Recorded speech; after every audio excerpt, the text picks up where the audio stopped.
શંકરભાઈ એડવોકેટે જણાવ્યું હતું કે ડ્રાઈવરની તરફેણમાં ગાંધીધામ કોર્ટમાં ન્યાય ન મળતા ગુજરાત હાઈકોર્ટમાં કેસ દાખલ કરતા ન્યાય મળ્યો હતો અને આ ડ્રાઈવરને ન્યાય આપવામાં શંકરભાઈ મહત્વની ભૂમિકા ભજવી હતી। કચ્છમાં ગાંધીધામ ડ્રાઈવર તેમજ વીમા કંપની વચ્ચે કેસ થયો હતો, જેમાં કેસ એવો હતો કંડલા ટોપ મેમ્બર બોર્ડ એમ્બ્યુલન્સના ડ્રાઈવર હતા અને તેઓ દર્દીને લઈને ગાંધીધામથી અમદાવાદ તરફ જઈ રહ્યા હતા। ત્યારે આ રસ્તા પર એ ડ્રાઈવરની બેદરકારીના કારણે અકસ્માત થયો અને તેમાં એ ડ્રાઈવરનું મૃત્યુ પામ્યું। તેમના વારસાવતીથી મોટર એક્સિડન્ટ ડ્રીમ ટીમના વળતર મેળવવા માટે અરજી કરી હતી અને ડ્રાઈવરનો માસિક પગાર 14,500 રૂપિયા અને 14,09,500ના વળતર માટે અરજી કરેલ હતી। બીજો ચુકાદો પણ આ જ મુજબ હતો કે એસટી બસનો ડ્રાઈવર બસ ચલાવતો હતો અને ડ્રાઈવરની બેદરકારીના કારણે અકસ્માત થયો તો તે વળતર આપવાનું હતું, તે રદ કર્યું। પરંતુ આ કેસ કરતાં ગાંધીધામના કેસથી જુદી હતી, તેથી ગાંધીધામ કોર્ટ વિરુદ્ધ ભુજ હાઈકોર્ટમાં અરજી દાખલ કર્યું હતું। વકીલ શંકરભાઈ જણાવે છે કે ગાંધીધામની કોર્ટ વીમાની વળતરની ચૂકવણી રદ કરી તેની વીમાની લેનાર તરફથી ગુજરાત હાઈકોર્ટમાં અરજી કરવામાં આવી અને લેનાર અને તેની રજૂઆત કરવામાં આવી કે તેઓની ગેરહાજરીમાં વીમા કંપનીએ જે ચુકાદો રજૂ કર્યો છે એ એસટીના ડ્રાઈવરને લગતો છે। એસટી છે એ વીમાનું પ્રીમિયમ કે પોલિસી લેતી નથી, તેથી એસટીના ડ્રાઈવરની બેદરકારી હોય તો કેસમાં વળતરની અરજી રદ થાય તે સ્વાભાવિક છે, પરંતુ ગાંધીધામવાળા કેસમાં વધારાનું પ્રીમિયમ વસૂલ કરવામાં આવ્યું છે, તેથી કલમ 166 હેઠળ સંપૂર્ણ વળતર મળવું જોઈએ। તેથી ગુજરાત હાઈકોર્ટ ગાંધીધામ કેસના તરફેણમાં ચુકાદો આપ્યો। આમ આ વારસદારને વીમાની વળતર ચૂકવવામાં આવી। આ કેસ જ્યારે ચાલતો હતો ત્યારે દેશની સુપ્રીમ કોર્ટે એવું ઠરાવ્યું કે કલમ 163 હેઠળ જો કેસ હોય તેની વાર્ષિક આવક મર્યાદા 40,000 સુધી છે। જો 40,000થી વધુ વાર્ષિક આવક ધરાવતો હોય તો કલમ 163A હેઠળ કેસ ન ચાલે। જો અરજદાર કલમ 163 હેઠળ જો ચલાવવા માંગતો હોય તો વાર્ષિક આવક 40,000 પ્રમાણે જ ગણતરી કરીને આપવામાં આવે। એ રીતે આ ડ્રાઈવરની આવક ઘણી વધુ હતી।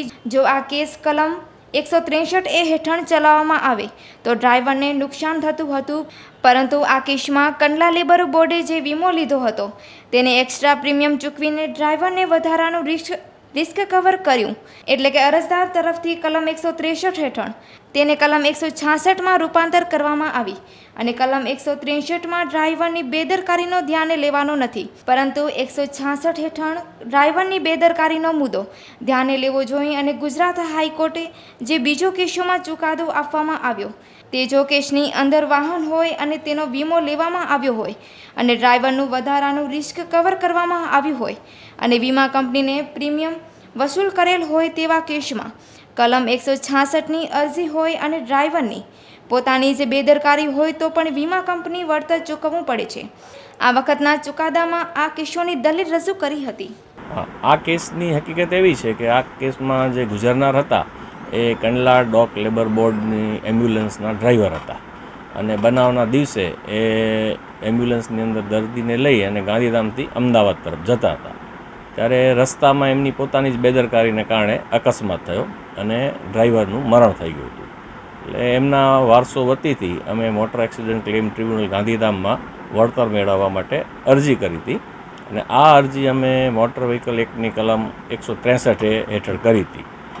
ડ્રાઈવરનો માસિક પગાર 14,500 રૂપિયા હતો અને અમે 14,09,500 જેટલું વળતર માટેની અરજી કરેલી હતી, પરંતુ આ કેસ જ્યારે ચાલતો હતો એ દરમિયાન બીજા એક કેસની અંદર નામદાર સુપ્રીમ કોર્ટે એવું ઠરાવી આપ્યું કે કલમ 163 હેઠળના જે કેસો હોય એમાં વાર્ષિક આવકની મર્યાદા 40,000 સુધી જ છે, એટલે 40,000 રૂપિયાથી વધુ જો કોઈ વાર્ષિક આવક ધરાવતો હોય એવા કોઈ કેસ હોય તો એવા કેસ કાં તો 163 હેઠળ ચાલે નહીં, અને જો અરજદારો 163 હેઠળ ચલાવવા માંગતા હોય તો એમને જે વળતરની રકમ છે એ વાર્ષિક આવક 40,000 પ્રમાણે જ ગણતરી કરીને આપવામાં આવે।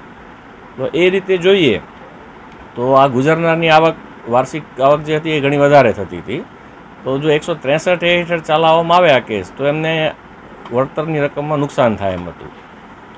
અને આ કેસની અંદર કંડલા ડોક લેબર બોર્ડે જે એમ્બ્યુલન્સનો વીમો લીધો હતો એની અંદર એક્સ્ટ્રા પ્રીમિયમ ચૂકવી અને ડ્રાઈવરનું વધારાનું રિસ્ક કવર કર્યું હતું। એટલે અમે અરજદાર તરફથી જે વળતરની અરજી કલમ 163A હેઠળ કરી હતી એને 166 મોટર વ્હીકલ એક્ટની કલમ 166 હેઠળ કન્વર્ટ કરી.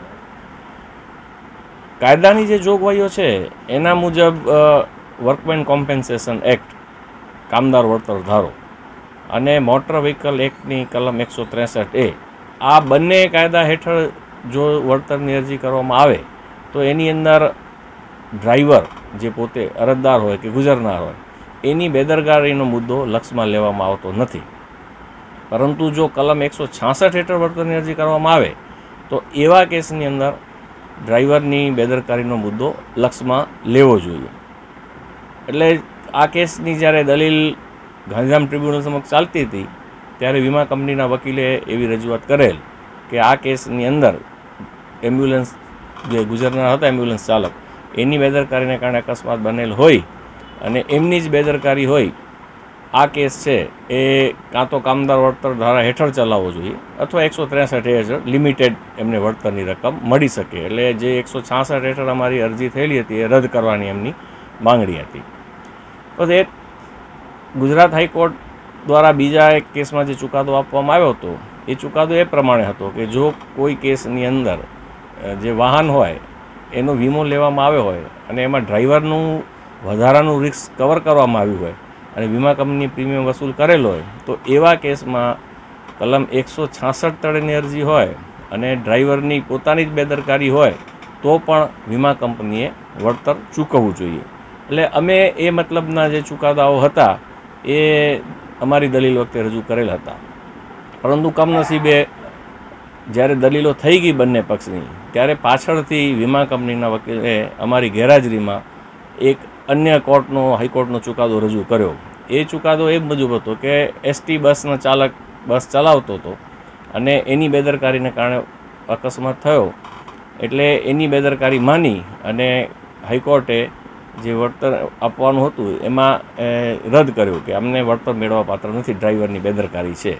પણ અમારા જે કેસની હકીકત હતી એ આ એસટી બસ કરતાં જુદી હતી.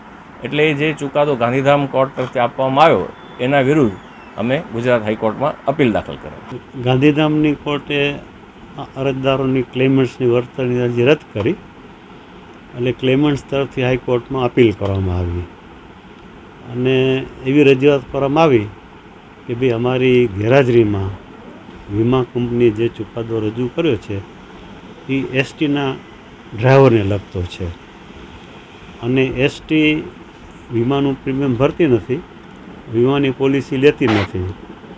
એટલે એસટીની ડ્રાઈવરની બેદરકારી હોય તો એ કેસમાં વળતરની અરજી રદ થાય એ સ્વાભાવિક છે. પણ અમારા કેસમાં તો વધારાનું પ્રીમિયમ વસૂલ કરવામાં આવ્યું છે તો એ નજરે કલમ 166 હેઠળ સંપૂર્ણ વળતર અમને મળવું જોઈએ. હવે ડિવિઝન બેન્ચ સમક્ષ વીમા કંપનીએ મદ્રાસ હાઈકોર્ટ, બીજી હાઈકોર્ટો, ગુજરાત હાઈકોર્ટના સિંગલ બેન્ચના કેટલાક ચુકાદાઓ રજૂ કર્યા. અમે ડિવિઝન બેન્ચના ચુકાદા રજૂ કર્યા, સુપ્રીમ કોર્ટના ચુકાદા રજૂ કર્યા, કલકત્તા હાઈકોર્ટનો ચુકાદો રજૂ કર્યો.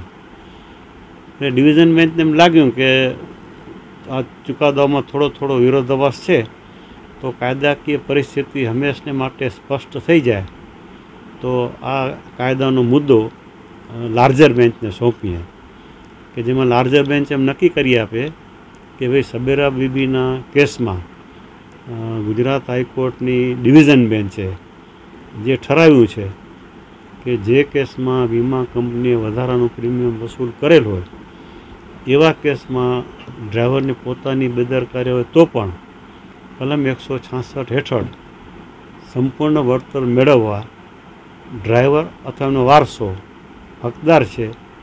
એ કાયદાનો સિદ્ધાંત યોગ્ય રીતે નક્કી કરવામાં આવ્યો છે કે કેમ એ નક્કી કરવા માટે મેટર લાર્જર બેન્ચને રિફર કરવામાં આવી અને લાર્જર બેન્ચ સમક્ષ પણ વીમા કંપનીના વકીલે સુપ્રીમ કોર્ટના ચુકાદા કેટલાક રજૂ કર્યા, જુદી જુદી હાઈકોર્ટના ચુકાદા રજૂ કર્યા.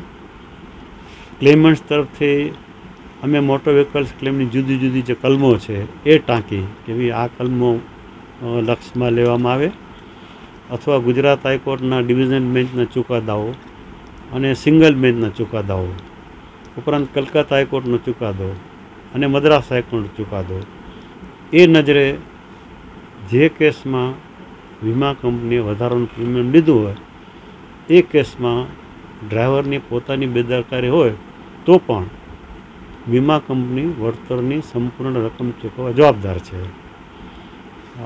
મને કહેતા ખુશી થાય છે કે ચીફ જસ્ટિસ શ્રી વિશ્વનાથન સાહેબ, સિનિયર મિસ્ટર જસ્ટિસ RM છાયા સાહેબ અને સિનિયર મિસ્ટર જસ્ટિસ BM કારિયા સાહેબ એમની બનેલી લાર્જર બેન્ચે અમારી લેખિત બંને પક્ષકારોની વિસ્તૃત લેખિત દલીલો લક્ષમાં લીધી, મૌખિક દલીલો લક્ષમાં લીધી, મોટર વ્હીકલ્સ એક્ટની જુદી જુદી કલમોની છણાવટ કરી અને સુપ્રીમ કોર્ટ, ગુજરાત હાઈકોર્ટ અને બીજા હાઈકોર્ટના ચુકાદાઓ એની છણાવટ કરી અને એમ ઠરાવી આપ્યું કે ભાઈ જે ચુકાદાઓ પર વીમા કંપની આધાર રાખે છે એ ચુકાદાઓ આ કેસમાં લાગુ પડતા નથી અને જે ચુકાદાઓ પર અને જે કલમો પર ક્લેમેન્ટ્સ આધાર રાખે છે એ કલમો અને એ ચુકાદા નજરે સબેરા બીબીનો જે ચુકાદો છે, સબેરા બીબીવાળા કેસમાં ડિવિઝન બેન્ચે જે ચુકાદો આપ્યો છે એ યોગ્ય છે